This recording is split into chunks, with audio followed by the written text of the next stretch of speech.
энэ нөгөө захимаар хэлцдэг болоод дуршлага дутчихээн зүгээр энэ ч нөгөө үг авах гээд юу асуух гээд яасан чинь гар өргөн энэ заалнаас бас уцаар хэлнэ энэ төр гээд нилээ яривтай юм байна.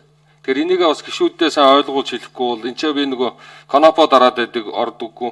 Би зүгээр юм асуух гэж хэлсэн. Зүгээр энийг тэгээ санал болгож хэлэхээс нэгэнт тэгээ энэ өмнөх хилцүүлгүүдээр энэ байнгын хорооны хурлуудад суугаагүй санал оруулж чадаагүй болохоор нэгэнт энэ онц байдал, дайн бүхий, дайны байдал, олон улсын хөл хориот өвчин цар тахал гарсан тохиолдолд Монгол улсын үндсэн хуультай харьцлаагүй тохиолдолд захим хуралдаан хийх гээд үзэл баримталтай байж байгаа. Энэ хуулийн агуулга нь.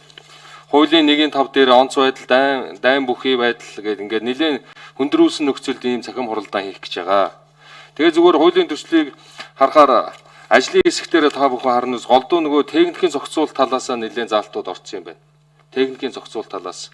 Нөгөө талаараа түрүүн Эрдэнэт гишүүний яриад байгаа юмнуудыг л би яг гад хэлэх гээд байсан юм л да. Тэр 6-гийн штрих 13 дээр байгаа нэгэнд энэ захим хуралдаан нэлээд яаруу сандруу нэлээд тийм цаг хугацааны хавчигдмал нөхцөлд хүндрүүлсэн нөхцөлд ингэж хуралдаж байгаа бол жаахан хариуцлагатай байх талаас бас жаахан бодмоор юмнууд байна. Энгийн үед хуралддаг гормын юмнууд л орцсон байгаад ах шиг байна. Энийг жаахан хэлцэх одоо жишээлхэд гишүүдийн хэлэх минут энтерд хэмжээг нь одоо арай жаахан шуурхайлуулах, багасгах талаасаа байх юм уу? Хуралдааныг маш шуурхай хурдан явуулах, за хэлцэх дэг дарааллыг шуурхайлах, зарим одоо давхардлыг арилгах гэдэг юм уу? Ийм юмнууд бол нэг тийм сайн тусаагүй л харагдаж байна. Энэ дээрээ байх ийм юмнууд байх боломж байна уугүй юу? За тэгээд ингээд заримдаа улс төрчих юмнууд гарна, заримдаа үзэл бодлын зөрөлдөөнүүд гарна, асуудалтай холбогдлого зүйлээр маш их ингээл нуршаал яриад цаг алдаад байдаг юмнууд гардаг. Ийм юмнуудыг бол зүгээр л энэ дээрээ бол энгийн тэгин зүгээр нэг 3 цаг хугацаагаар хэлэх эрхийг нь хасна энэ төр гихсэн юмнууд. Эн чинь онцгой нөхцөлд захимаар хуралдах асуудал яригдэж шин. Онцгой нөхцөл бол онцгой нөхцөл. Тэгэхээр гишүүд ч гэсэн онцгой нөхцөлд энэ үг хэлэх энэ боломжийг ямар нөхцөлд ямар юм ярих уу гэдэгтээ бол хариуцлагатай байх ёстой. Хэрвээ дэг зөрчвөл бас хариуцлагыг нь өндөрсгөх ёстой гэж би үзэж байгаа. Одоо өнөөдөр хэд шуулганы хуралдаан 30 минут бараг хоцорж эхэлж шин.